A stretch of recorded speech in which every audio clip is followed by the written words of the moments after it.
اعوذ باللہ من الشیطان الرجیم، بسم اللہ الرحمن الرحیم۔ السلام علیکم۔ استقبالی رمضان کی شروعات میں آیت نمبر 182 سورہ بقرہ سے کرتی ہوں۔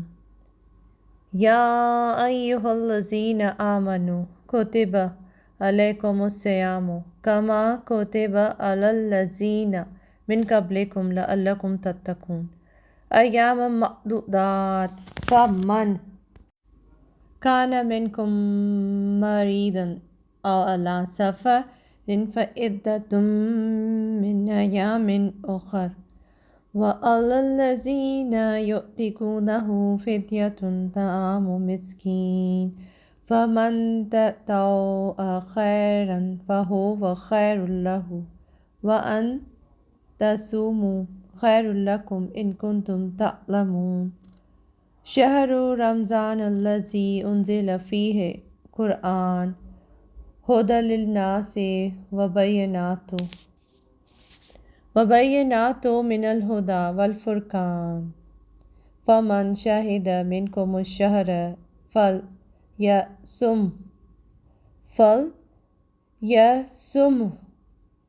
ومن کان مریضا او علی سفر فعدۃ من ایام اخر یرید اللہ بکم الیسر ولا یرید بکم العسر ولتکملوا العدۃ ولتکبروا اللہ علی ما ھداکم ولعلکم تشکرون۔ وَإِذَا سَأَلَكَ عِبَادِي عَنِّي فَإِنِّي قَرِيبٌ أُجِيبُ دَعْوَةَ الدَّاعِ إِذَا دَعَانِ فَلْيَسْتَجِيبُوا لِي وَلْيُؤْمِنُوا بِي لَعَلَّهُمْ يَرْشُدُونَ۔ ترجمہ: اے مومنو، تم پر روزے فرض کیے گئے ہیں جس طرح تم سے پہلے لوگوں پر فرض کیے گئے تھے تاکہ تم پرہیزگار بنو۔ پرہیزگار سے مراد یہاں پہ روزوں کے دن کے بارے میں بات کی جا رہی ہے۔ پھر گنتی کے چند روز ہیں، تو جو شخص تم میں سے بیمار ہو یا سفر میں ہو تو دوسرے دنوں میں روزوں کا شمار پورا کرے، یعنی گنتی پوری کرے۔ اور جو لوگ روزے رکھنے کی طاقت رکھیں لیکن رکھے نہیں، وہ روزوں کے بدلے محتاج کو کھانا کھلا دیں، یعنی کہ فدیہ دیں۔ اور جو کوئی شوق سے نیکی کرے تو اس کے حق میں زیادہ اچھا ہے، یعنی کہ سب سے بہتر ہے کہ اگر وہ بالکل ٹھیک ٹھاک ہے، روزے رکھ سکتا ہے، تو اس کو چاہیے کہ وہ خود اپنے روزے رکھے، اور اگر سمجھو تو روزہ رکھنا ہی تمہارے حق میں بہتر ہے۔ روزوں کا مہینہ رمضان کا مہینہ ہے جس میں قرآن اول نازل ہوا، جو لوگوں کا رہنما ہے اور جس میں ہدایت کی کھلی نشانیاں ہیں، اور جو حق اور باطل کو الگ الگ کرنے والا ہے۔ تو جو کوئی تم میں سے اس مہینے میں موجود ہو چاہے کہ پورے مہینے کے روزے رکھے، اور جو بیمار ہو یا سفر میں ہو تو دوسرے دنوں میں رکھ کر ان کا شمار پورا کر لے۔ اللہ تمہارے حق میں آسانی چاہتا ہے اور سختی نہیں چاہتا، اور یہ آسانی کا حکم اس لیے دیا گیا ہے کہ تم روزوں کا شمار پورا کر لو، اور احسان کے بدلے کہ اللہ نے تم کو ہدایت بخشی ہے، تم اس کو بزرگی سے یاد کرو اور اس کا شکر کرو۔ اور اے پیغمبر، جب تم سے میرے بندے میرے بارے میں دریافت کریں تو کہہ دو کہ میں تو تمہارے پاس ہوں، جب کوئی پکارنے والا مجھے پکارتا ہے تو میں اس کی دعا قبول فرماتا ہوں۔ تو ان کو چاہیے کہ میرے حکموں کو مانیں اور مجھ پر ایمان لائیں تاکہ نیک راستہ پائیں۔ صدق اللہ العظیم۔ اب پروگرام کا باقاعدہ آغاز کرتے ہیں۔ میری کو ہوسٹ ہیں، وہ اس پروگرام کو آگے لے کر چلتی ہیں۔ تم سے اللہ پر یعنی نبی ہوں تاکہ تم پرہیزگار بن جاؤ۔ استقبالی رمضان کا پروگرام تلاوت کلام اقبال تلاوت قرآن کریم سے اسٹارٹ کرتے ہیں اور تلاوت کی آتے ہیں نازل فیروز کے نام سے۔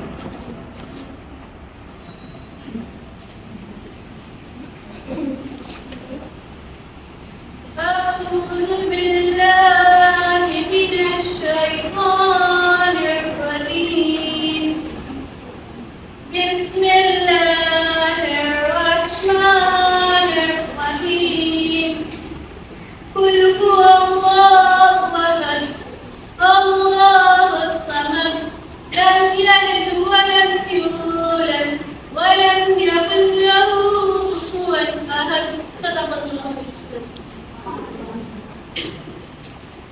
ناطق رسول محمد صلی اللہ علیہ وسلم پیش کرنے کے لیے آئی ہوئی Maria Fatima B A part 1 سے۔ ماریہ فاطمہ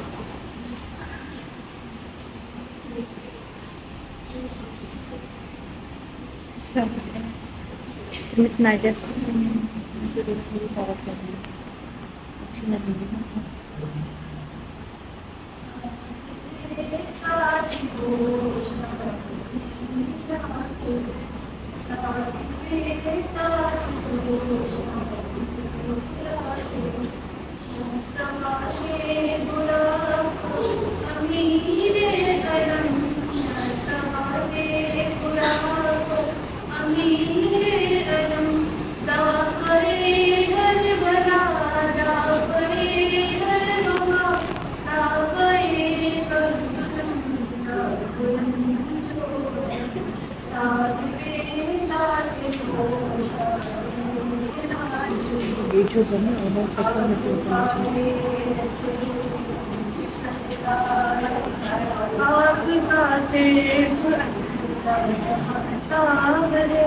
باس میں سارے نبیوں کے آنے کو بخشوائیں گے ہر ایک گنہگار کو، ہر مسافر کی کرتے ہیں ہم پاریاں، رحمتیں بانٹتے ہیں حسن سارے کو، صاحب تاج کو شاہ راج کو، آپ سارے رسول سردار، آپ کا صرف اللہ ہے۔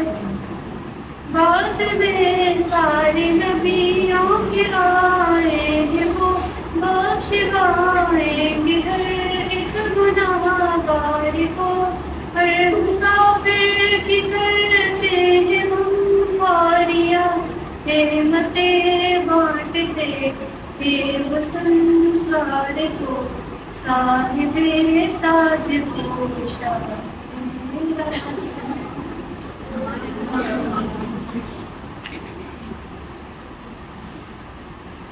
اب میں پروفیسر سمیرہ صاحبہ سے ملتمس ہوں کہ آپ تشریف لائیں اور رمضان کے برکات کے حوالے سے اپنی بصیرت کو سلام فرمائیں۔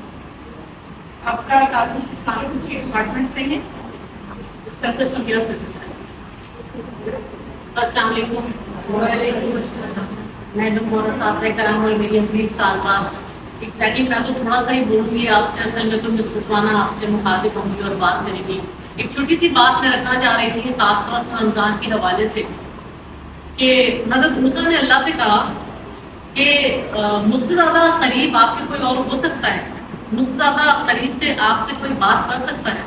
تو اللہ نے جواب دیا کہ آخری زمانے میں ایک امت آئے گی جو امت ہوگی محمد صلی اللہ علیہ وآلہ وسلم کی، اور اس پر ایک مہینہ آئے گا جو مہینہ ایسا ہوگا کہ جب شام کا وقت افطار کا وقت ہوگا اس میں ان پہ روزے فرض کیے جائیں گے، جب شام کا وقت ہوگا تو ان کی زبانیں سوکھی ہوں گی، ان کے خود خشک ہوں گے، ان کے پیٹ بھوکے ہوں گے، اور اس وقت جب وہ اپنے رب سے کوئی دعا کریں گے تو تم میں اور میرے درمیان تو 70 پردوں کا فاصلہ ہے، لیکن اس وقت میرے اور ان کے درمیان صرف ایک پردے کا فاصلہ ہے۔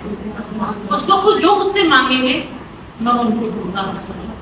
اب دیر سویر یہ اللہ کی مرضی ہے، اللہ جب چاہے دے تم کو، لیکن اللہ تمہاری بات کو اس وقت رد نہیں کرے گا، جو بتانے کا مقصد ہے وہی ہے۔ اور یہ سوچ لو کہ جب ہم چھوٹی چھوٹی چیزوں کے لیے، ذرا سے مہمانوں کے آنے کے لیے، ایک چھوٹی ٹیسٹ کے لیے، ایک صرف سودا امتیاز سے لے جانے کے لیے اپنی تیاری کرتے ہیں، تو بس سوچ لو کہ ہمیں کیسے ملنا ہے اللہ سے، کہ صرف ایک پردے کا فاصلہ ہے، تو پھر ہماری تیاری کیا ہوگی۔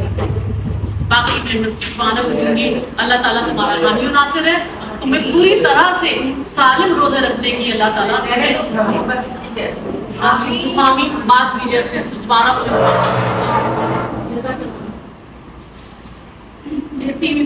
پروفیسر سمیرہ صدیقی صاحبہ اور اب میں اچھا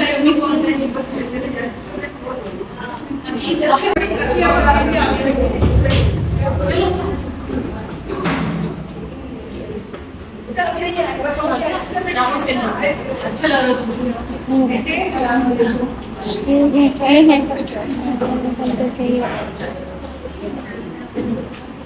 جس طرح بھی پروفیسر سمیرہ صدیقی صاحبہ نے فرمایا کہ جس طرح ہم رمضان کی تیاری کرتے ہیں، ہم گروسری لیتے ہیں، ہم چیزیں بنا کے رکھتے ہیں، اسی طریقے سے ہمیں رمضان المبارک کے مہینے میں قدم رکھنے سے پہلے ایک اور تیاری کرنی ہوتی ہے۔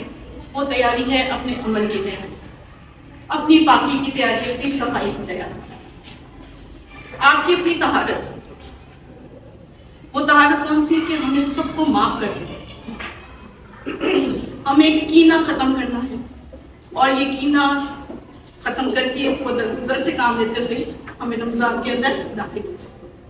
اب میں ملتمس ہوں پروفیسر محمد صدیقی صاحبہ سے کہ آپ تشریف لائیں اور رمضان کے بعد سے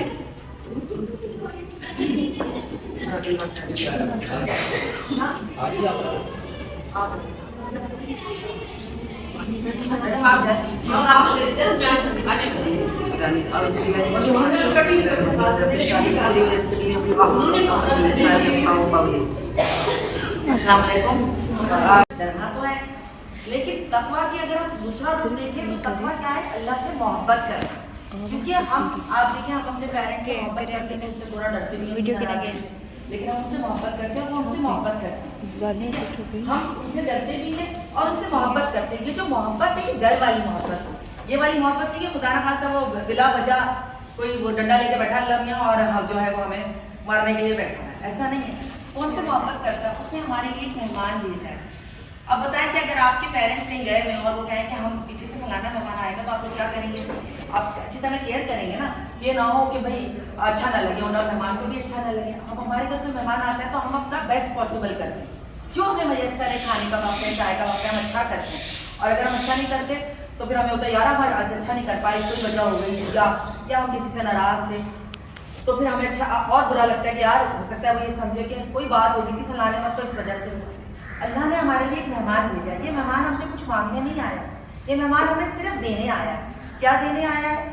یہ ہمیں دینے آیا ہے کہ ہم تزکیہ کریں، اپنا تدبر کریں ہم اور ہم یہ سوچیں کہ یہ مہمان جو ہمیں ہر لمحے، اس کا رمضان کا ہر لمحہ جو وہ اتنا قیمتی ہے اور اتنا زیادہ اہم ہے، کیونکہ یہ ہمیں ہر لمحہ جو کچھ بھی کر رہے ہیں، چاہے ہم سو بھی رہے تو اس کا اجر ہے، ٹھیک ہے، لیکن لغویات سے اگر ہم بچ جائیں گے تو کیا ہوگا کہ ہم کسی بھی ایسے گناہ میں مبتلا نہیں ہو پائیں گے، یا ہم ایسا لمحہ ضائع نہیں کر پائیں گے جو کہ ہمیں ہمارے لیے اجر کا باعث ہوگا، چاہے ہم کوئی بھی کام کر رہے ہوں، سو رہے ہوں۔ قرآن سب سے امپورٹنٹ بات جو میں نے یہ سوچا کہ میں کیا بات کروں اپنی بچیوں سے، میری بچیاں ماشاء اللہ اتنی ذہین ہیں، سب جانتی ہیں واقعی یہ بات نہیں، اور بچپن سے سنتے بھی آئے سب۔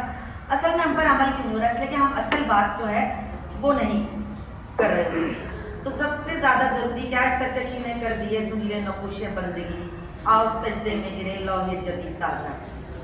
تو لوح جبی کیسے تازہ ہوگی؟ حبل اللہ سے۔ حبل اللہ کیا ہے؟ قرآن کیسے آپ اللہ سے جڑیں گے؟ ہم قرآن کے ذریعے سے۔ اس کے لیے کوشش کریں بیٹا، ماشاء اللہ آپ کی عمریں ابھی چلے ایگزام ہے کچھ ہے تو تھوڑی سی قرآنی عربی سیکھیں، یہ ضرور۔ ہم لوگوں نے اگر بڑوں نے کوئی کوتاہیاں کی، ہمیں نہیں معلوم تھا، وقت پر ہم نہیں کر پائے، لیکن تھوڑی سی یقین کریں قرآن، علامہ اقبال نے کہا نا کہ ان کے فادر کہتے تھے قرآن اس طرح پڑھو کہ جیسے تم پر نزول ہو رہا ہے، اور یقین کریں جب ہم آیتوں کا مطلب ویسے جانتے ہیں، ترجمہ تفسیر کی بات نہیں کری، وہ تو ظاہر ہے، لیکن جب ہم آیت کا مطلب ایسے جانتے تو ایسا واقعی لگتا ہے کہ اس کا اصل مفہوم ہم جان پاتے ہیں. پھر وہ سیکنڈ ہینڈ نالج ہوگی نا, ہم ترجمہ تفسیر پڑھتے ہیں ظاہر ہے, لیکن نہیں آتا تو ظاہر ہے وہی بیسٹ ہے. قرآن, کیونکہ قرآن کیا کہہ رہا ہے, کیوں ہم مل رہا ہے کہ جب ہم قرآن سے جڑ لیں گے تو کیا ہوگا, وہ آپ بچپن سے پڑھتے آئے نا وہ آیت جو ہے آپ کی آل عمران کی, کہ کیوں تفرقے میں نہیں پڑھو گے, کس بات کے تفرقے میں نہیں پڑھیں گے. حدیث میں بار بار بتایا گیا کس بات کے, آپس کی, ہم جو بھی نسل ہے ہماری یا زبان ہے, کاسٹ ہے, فلاں فلاں فلاں, اس میں نہیں پڑھیں گے. پھر ایز اے مسلم ہم جڑیں گے, جب ہم قرآن سے جڑ جائیں گے تو میں ہی دیکھتی ہوں جب ہم آپ کی قرآن مدرسے میں جائیں یا قرآن کی کسی کلاس میں جائیں, ہم کسی کو ہماری وہ قرآن کے دوست ہوتے ہیں. جب ہمارے قرآن کے دوست ہوتے ہیں تو نہ ان کی کوئی زبان ہوتی ہے, نہ ان کا کوئی اور چیز ہوتی ہے, ہم صرف قرآن سے جڑے ہوئے ہوتے ہیں, ہم باقاعدہ قرآن سے. تو قرآن ایسا تعلق ہے جو ہمیں جوڑتا ہے بلا تفریق اور اللہ تک لے کے جاتا ہے, ٹھیک ہے نا.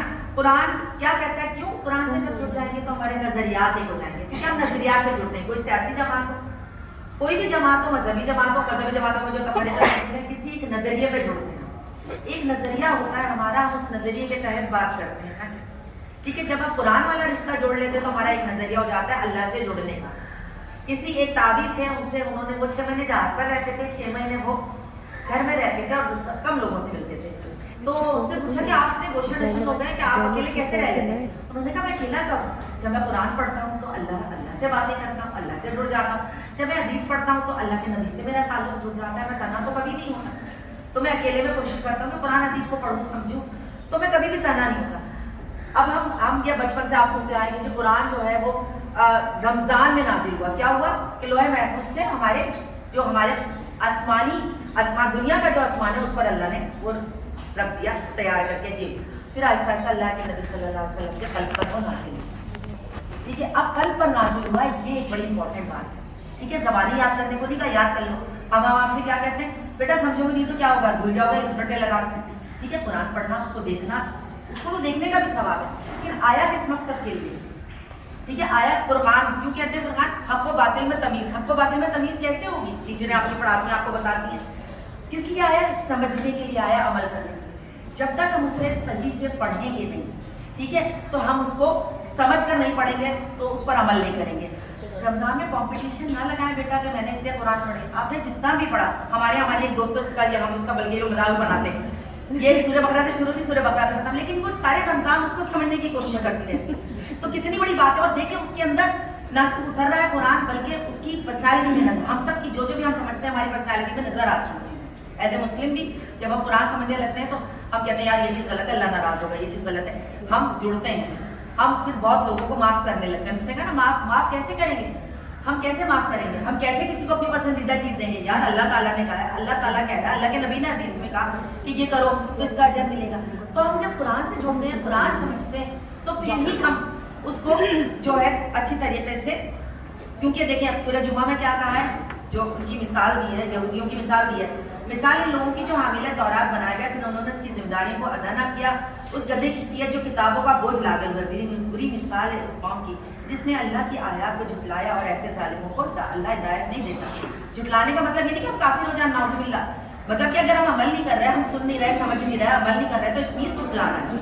جھٹلانے کی ایک قسم یہ بھی تو ہے نا, یہ تھوڑی کر رہے ہیں. تو اللہ تعالیٰ کے کلام کو آیا کس لیے, قرآن سمجھنے کے لیے آیا ہے, ٹھیک ہے نا. اب اگر اس کو نہیں سمجھیں گے, یہ بلند پایا, پورے واقعہ میں اللہ تعالیٰ کہہ رہا ہے کہ یہ بلند پایا کتاب ہے, ٹھیک ہے. اور اس کو صرف متطہرین چھوتے ہیں. ایک تو وضو کی حالت میں سارے ہم چھو سکتے ہیں.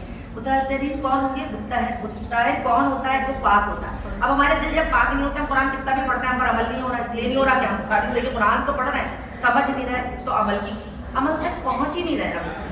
ہم اسی لیے کسی کو چھوڑ نہیں رہے چھوٹی چھوٹی بات. اور اللہ اگر ہمیں پکڑنے لگے تو اگلا سانس بھی نہیں لیں گے نا. اللہ اگر ہمیں معاف نہ کرے تو ایک دوسرے کو چھوٹی چھوٹی چیزوں سے درگزر کرنا, چھوٹی چھوٹی نیکیاں کمانا. قرآن مجید کے بس 5 حقوق ہیں, یہ بات بس میں آپ کو بتا رہا ہوں. سب سے پہلے اسے مانا جائے جیسا کہ اسے ماننے کا حق ہے. وہ تو الحمدللہ مانتے, اب ماننے کا حق کیسے پورا ہوگا جب تک اسے سمجھیں گے نہیں, تو کیسے ماننے کا حق. ہاں بھائی قرآن ہم لوگ یہ کرتے نا, ہاں تم نے بے حرمتی کر دی. بے حرمتی نہیں, بے حرمتی تو یہ کہ ہم اس کو پڑھ نہیں رہے, سمجھ رہے جس مقصد کے لیے آئے. دوسری بات, اسے پڑھنے کا حق ہے جیسا کہ پڑھا جائے, تلاوت اور ترتیل جسے کہتے ہیں.